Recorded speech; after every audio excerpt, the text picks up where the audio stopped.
Stephanie Kendall. You're here with me on From Dirt We Grow, where I provide you with truth and the deep dives into real issues that it will take to make real changes. As you may or may not know, I like to highlight the many, many societal, governmental, systemic, divisional breakdowns that are seriously fracturing the entire nation and its stability. Not only to point them out, but to get clarity, to get the full picture, the understanding of it. And that understanding is exactly what I'm hoping to achieve today. That's what motivated me to invite this particular guest to the show today. Having an understanding of something new to us, different, complex, drastically helps to bring us closer to acceptance of that something or someone. Because fear thrives in the dark. Shedding light makes it a little bit less scary. So do not go anywhere. And don't be afraid to hit that like and that subscribe button for me. That's a win win for all of us. And it is my pleasure to welcome Miss Zakaria to the show. Hello, and thank you so much for being here today. It's absolutely a pleasure. Now, unless you've been living under a rock all year, we all know that life has been just a little bit harder for some folks lately than for others. So, for context's sake, could you provide us with some details into as to who you are, please? Sure. I'm Zakaria. I am from Quebec, Canada. So I grew up in French, but I do speak English conversationally. I'm autistic and I'm trans. That's pretty much the gist of it. Thank you so much. And think I said your name wrong, Zachariah. Is that it? Zakaria, yes. Zachariah. Okay, I'm so sorry if You I can said it call me wrong the first Zach. time. That's also fine. Zach, awesome. That's so much easier. That's like, Saved by the Bell. That's I can remember that. Anywho, yeah. So as I was explaining in the opening there, I really feel like a lot of people could really benefit from hearing the whole story, the process, as to hmm how the whole thing starts, how not just the stereotypes, not the negative, not the ignorance.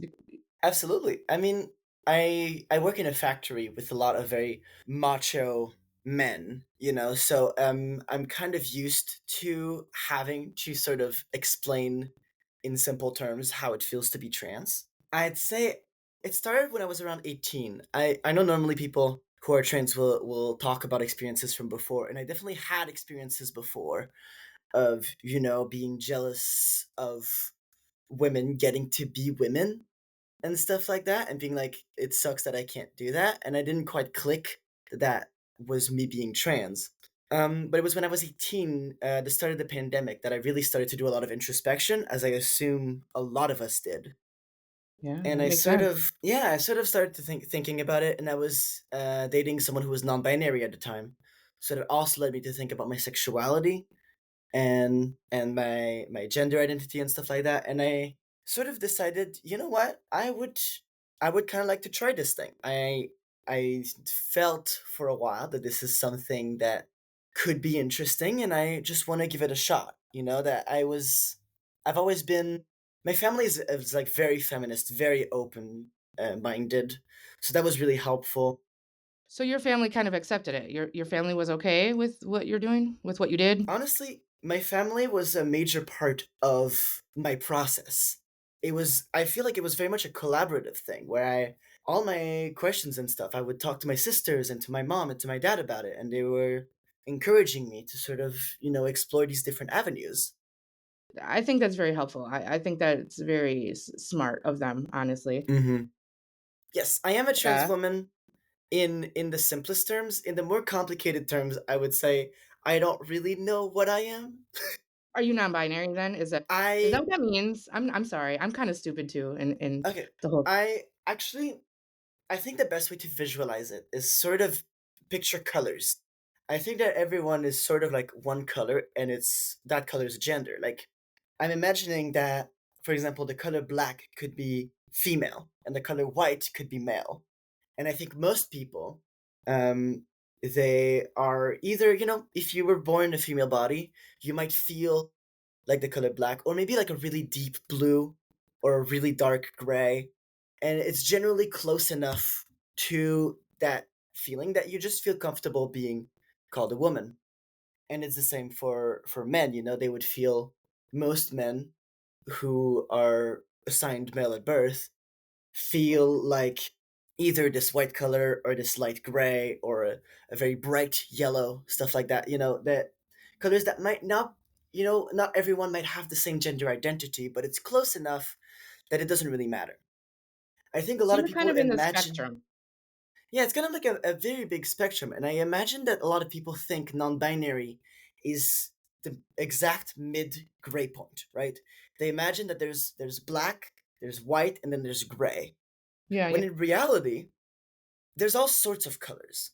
And I think you sort of need to take a view outside of this binary of black and white to start to see all these colors appear and realize that it's not defined by male or female. It's just there's a ton of different genders that exist. And some of them are close enough to male and close enough to female that it doesn't matter anyway, and you can just go by that term. But a lot of them, like if you feel like a neon orange, like is that more male or more female? There's It doesn't really make any sense to say that. But you wouldn't also say that all non-binary people are the same. Someone who's a neon orange and someone who's a forest green have nothing in common, even though neither of them are really close to male or female. Does that make sense? It does. It somewhat makes sense, honestly. But yeah, I see where you're going. I totally see where you're going. Yeah, so there's a spectrum, as I said, and I think that's where you're going with it. And I feel like, yeah, it's like you can't identify as one or the other or even in between. It's just kind of a spectrum. And Exactly. that's the only way The I reason could see it being and making the sense to reason I me. like the image of the colors is that most people, I think, imagine a spectrum that has male on one side, female on the other, and you find yourself somewhere on that spectrum. But I think by imagining it as different colors, it opens up the possibility to the fact that Yeah, yeah. there's a lot of stuff outside of just that one Okay. line, you know? Okay. So I feel like maybe for the audience, like we have kind of confused them a little bit more. Honestly. I I did feel that as I was speaking. You know, instead of clarifying, I feel like we maybe, but no, it's like Basic that's how it is. That's how it is. Like, what can I say? I'm not saying you did anything wrong. I'm just saying, like, Mhm. I Well, that's don't the know if thing, is you that clarified anything. gender identity is so complex, and it's Yeah. especially so subjective. That's the real problem with it, is that Yeah. Yeah. no one can ever know what anyone else feels in their gender identity.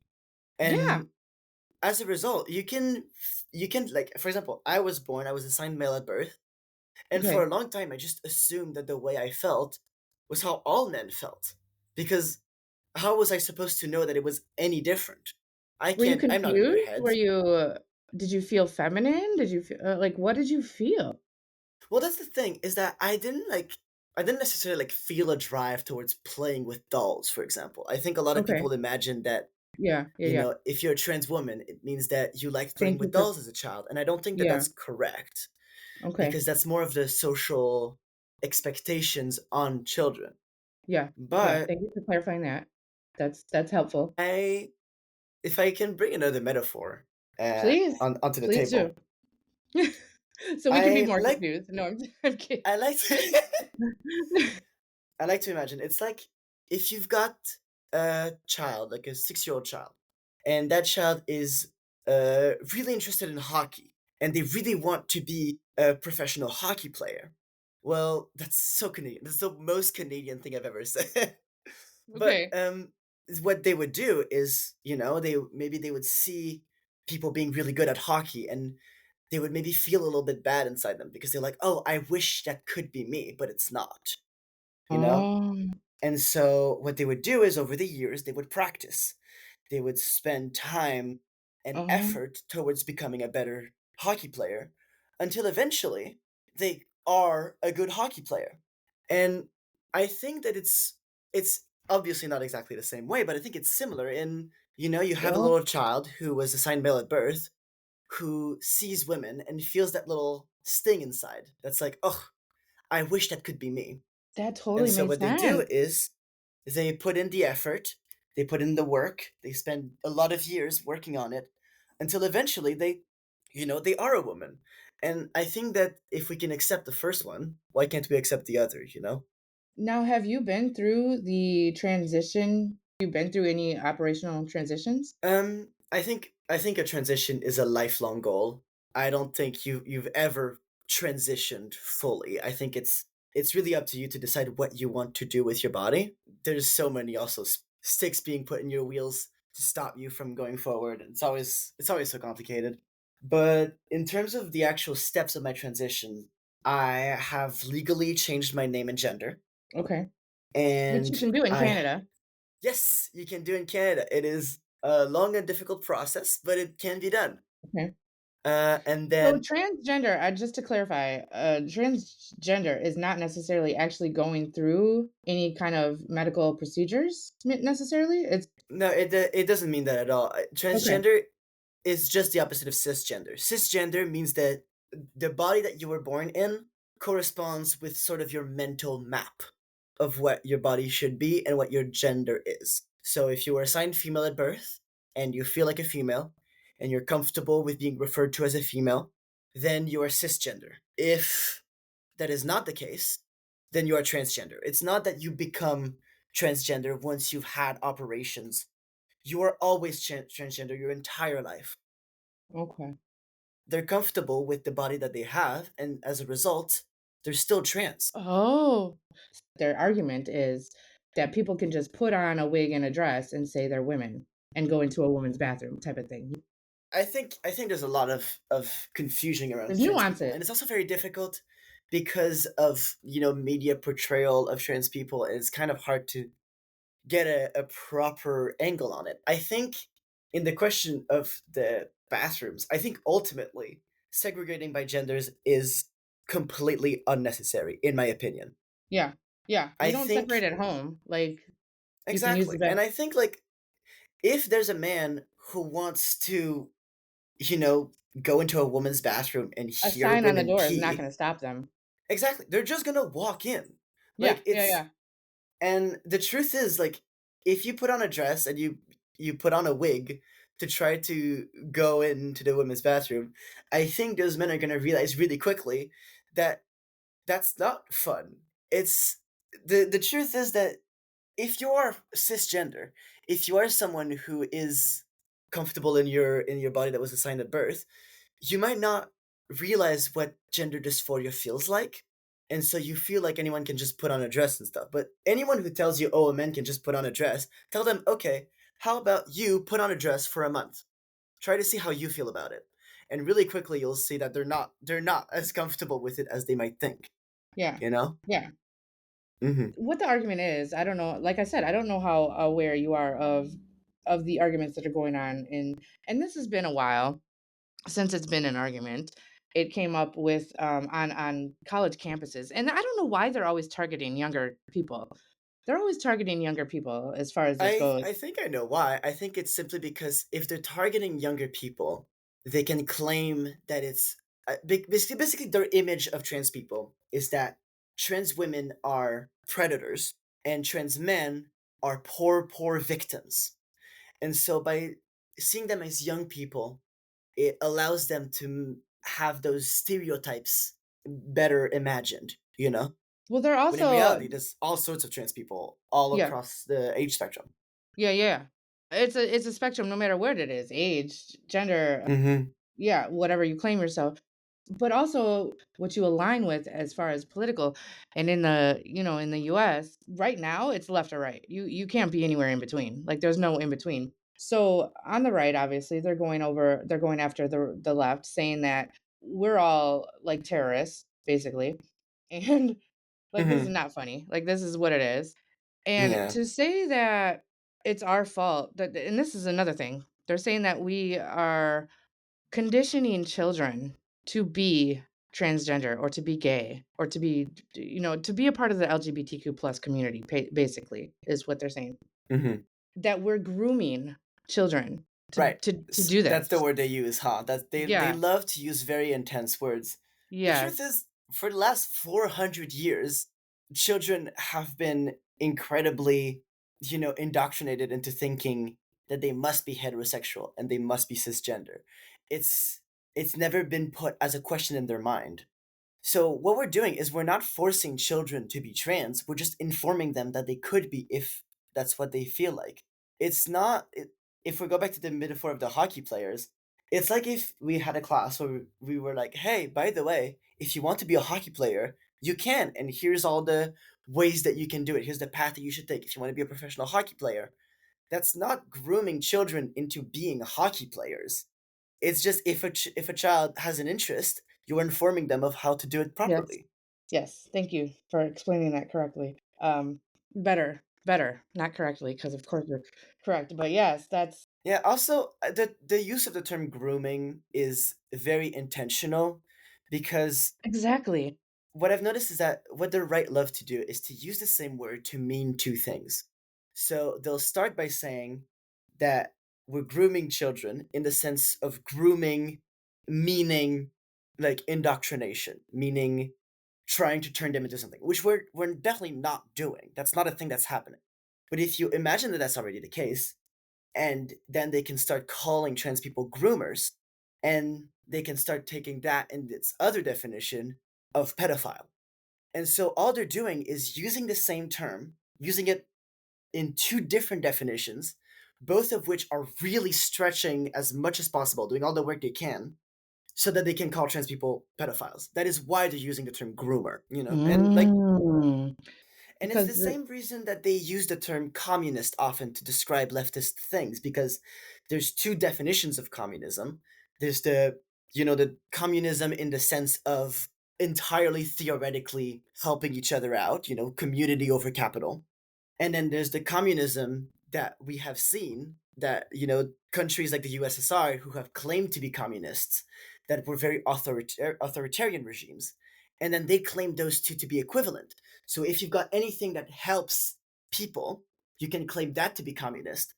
And then you can use that to mean authoritarian, even though that first thing had nothing to do with authoritarianism in the no, first because place. they're very projectionist. They're very Hmm. projection, But it's a technique that they love to use. based. And notice whenever they use a term and you're like, that sounds very harsh. Try to see where else they use that term, and you'll see that it's oftentimes used as a sort of pivot to get to an even further accusation that is completely disconnected from the original cause. This is a long-standing issue that has been going on in the US. Well, yes, which is why, like, I have been highlighting all of this from that's why I started this, and I started this podcast. You're correct, and let me not just let's blow that off. You are very correct. It has been going on for a very long time. The reason I highlight the fact that it's Trump doing this is because he is the one that has been, like, blatantly out in the open, just this is the agenda, and it's Hmm. and he's breaking laws by doing it by what he's doing. But anyways, let me go back to what I was so yes, you're right. It has been going on for years. And the whole reason that I started this podcast, From Dirt We Grow, and that is the name itself, is like we have been dirty from the beginning. Like there's dirt Oh. in Congress, in the government, in politics, in law enforcement. It's dirty. And what we need to do is break that down and grow from it because a lot of people don't realize how dirty it is, where the Hmm. dirt is coming from. Absolutely. Yeah, I mean, it's definitely Trump is possibly one of the most dangerous men on the planet right now. How did you and the people around you feel about the 51st state thing? I gotta know. Listen, in Quebec, we have a big history with the rest of Canada, as because our we are the French speakers, and I can we tell. are, and we were. It's a bit weird because we obviously colonized the indigenous people, and then we were colonized back by the English speakers, and we sort of have this grudge against them. I feel like it's a bit odd considering that we did exactly the same thing, in fact way worse to indigenous people. But essentially, you know, French speakers were mostly the people who were living in Canada, while the English speakers were living in America. And what Mm, happened is that the English speakers started moving north, and there was a lot of fights and stuff until we were able to keep just Quebec. And so that's why we're speaking French when everyone else in Canada speaks English. And that history is very important to a lot of people. And I've if you ask anyone in Quebec, especially older people, they'll tend to be very, very defensive of their Quebec identity, and they'll sometimes even refuse to call themselves Canadian because they identify with being Mm, Quebecan more than being Canadian. That wow. being said, when Trump suggested making Canada the 51st state, that was the first time I had seen so much patriotism towards Canada in Quebec. Everyone was very much suddenly being like, we are Canadians, we are So not you American. aligned for a certain cause, even Exactly. though you We had a different. all Yes. we all came together and been like, you know what? We are Canadians and we are not Americans and we're never going to be Americans. That was the whole thing that we saw after 9/11. We all put our differences aside to come together for the cause. Hmm. So it's possible. It You know is what I possible. I mean? mean, I definitely saw some people like fly American flags, more like fascist people. Um, so I can't say that we all put our differences aside, but I definitely saw a lot of patriotism and um, unification happening when that those comments first came out. And obviously, Mark Carney, our prime minister, has been very open that he finds that request ridiculous and he's never going to do anything, He's never, you know, never with even it. gonna entertain some shit like that, right? Yeah. Yeah, yeah, yeah. I know it was. It was the whole thing was just ignorant, and it's just part of Trump's kind of egotistical ways of Yeah, I trying mean, to, I don't know, ultimately, scare you ultimately, I guys think it or was something. mostly I just don't know. a. It seems like it's just a distraction tactic. He always Oh does yeah, these things, absolutely. like saying that he wants to take over Canada and Greenland and rename the Gulf of Mexico. All of Yeah, these that was. things Yeah, are superficial in order to distract from what he's actually doing. And yeah. I don't hesitate that he actually intends on taking us over, but I don't think he's going to do it with like a trade deal. I think he plans on doing it through war, which is a bit Do scary. yes, yeah, yeah. Well, yeah. If see these things that that he throws out there from time to time, don't take them for granted. Like, the man Hmm. is capable of anything. If he can overthrow the Supreme Court and their rules, like, the man can do anything. I mean, The yeah, man has no bounds. you need to look through history.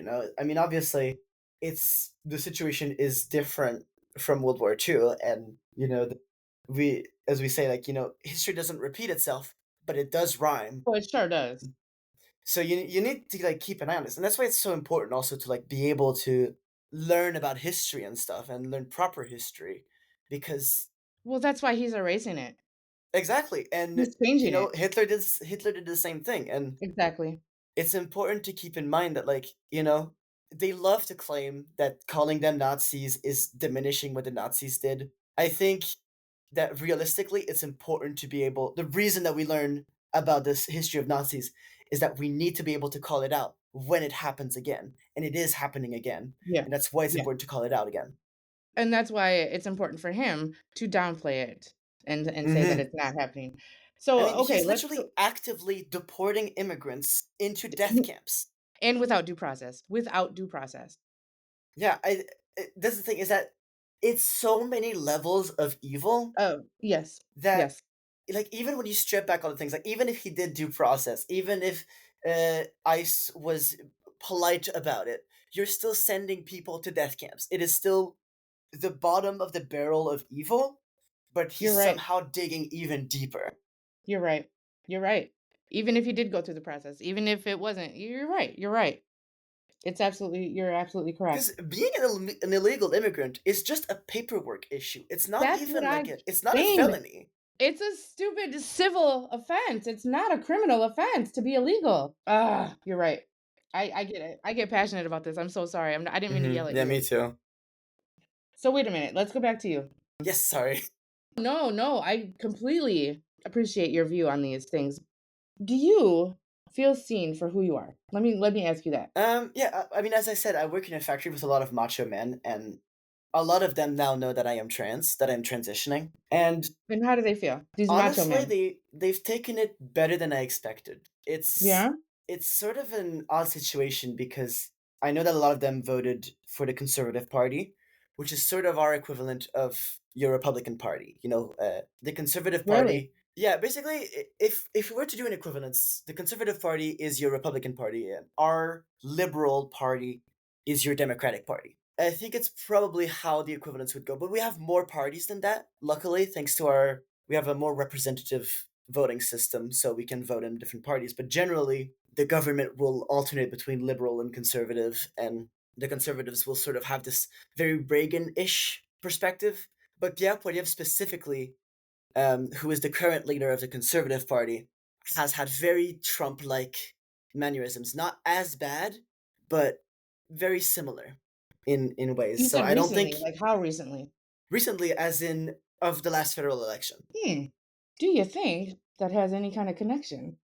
Absolutely. I mean, we're seeing a big wave of conservatism crossing. That's why Trump was able to win so well. And I think, especially because of the internet, we've become a lot more interconnected as a people. And so I think that a lot of Canadians also get a lot of this American perspective. And unfortunately, they get also a lot of those more fascist perspectives that come from, everyone is sort of just like looking in bated breath at what Trump will do next on and we try to carry on with our lives. Because the thing is, a lot of the things that happen in the US ends up affecting us in Canada, except we can't vote for your president. So, Well, we can't either because he it bought it. So it doesn't matter what we did. yes, obviously. That is an Obviously, important to smart distinction to people. make. Yes, it's Yeah, not let's an put that out there, to be known yeah. I mean, he has stated directly that he on has many occasions. on many occasions. It's I don't know why it's not public knowledge. It is a fact. How does it feel to have your identity being treated like a topic of debate rather than like just being a human being living your life? Oh. The truth about this is that like being trans has always been political. It's not a question It of shouldn't be, but yeah, it that's shouldn't it. be. It's just always been a political issue and being trans, especially being visibly trans like me like I for example, I did not do any voice training. So I sound very masculine as a result of that. And I'm not really interested in doing voice training. I'm comfortable with my voice, but that means that anywhere I go, if I'm dressed femininely, I can generally pass as feminine until I start speaking. And any sort of, any non gender conformity is seen as a form of protest. No matter what you Yeah, want to do, that there's no yeah, there's no other way around it because people will see my existence as being wrong. And so I think ultimately what it has done is it's just sort of encouraged me to be more politically active because I'm like, well, if I'm gonna be target of political, rhetorics and stuff like that, I might as well just, if my existence is a protest, then I want to know what I'm protesting against and I want to participate actively instead of passively. yeah. So it's just allowed me, I think, to be more ready to Involved. fight for it. Good for you. And that's why I'm also like so open to talk about these trans issues and stuff and try to educate people because I mean as I said, I love talking about myself. And but also I There's think that nothing it's wrong with that. it's I think that it's also just sort of like this idea that like if I can convince one person that we're not evil, Yeah. then I will Yeah. have done some good. Yes. So are you evil? No. Okay. I try not to Good. be. Good. I Good. like to think that I'm a good person. Is Um, your other people associated with how you associate? Are they evil? no. I think most of my friends are trans or gay in some way, and obviously I'm biased because they're my friends. But I try not to associate with evil people. Yeah. You're just trying to live your life. Yeah. Yeah, I mean, I used to just try to live my life, and then that didn't work. So I'm like, you know, so I was like, fuck it. I'm just gonna go for it. I so appreciate your voice here on the show. It's so important. I know I don't have I don't have many followers yet. That's okay. It's gonna get out there. I promise you. I But believe that. just it is. It's so important just to get the word out. Even like you said, even if one person hears it and it changes their mind about how to think, Exactly. because it's so much indoctrination, and it's so Hmm. sad. And also, I think it's And important to yeah, remember that, like, please. when we're online, when we have like, when you own a Hello? podcast, like I have tried to do some Oh, podcasts before, Like sometimes you'll see that like there's like, oh, 10 views. You're like, oh, that's nothing. But realistically, if you think of 10 people listening to you, that's like quite a lot. That fills up a room. You know what I mean? It's like we sometimes forget the real people that are listening, but there's like every single person who is listening is at least willing to hear us out, and I think that that's a great thing, no matter It's how many people beautiful. there are. Yeah. Thank you, Miss Zachariah, for being here once again. I appreciate your point of view, and I appreciate not only, trying to enlighten some folks here in the US about your whole struggles, your whole everything you've been through as far as what your internal kind of turmoil is as a trans person, but also from being in Canada looking in on us because this is a shit show here in the US. Hmm. So thank you so much for being here. Of course, You are awesome. You are an awesome guest, and you are welcome back anytime. I would love that. I would love for you to join me again on another show. Please share the message and join us next week right here on From Dirt We Grow. Thank you so much. Bye.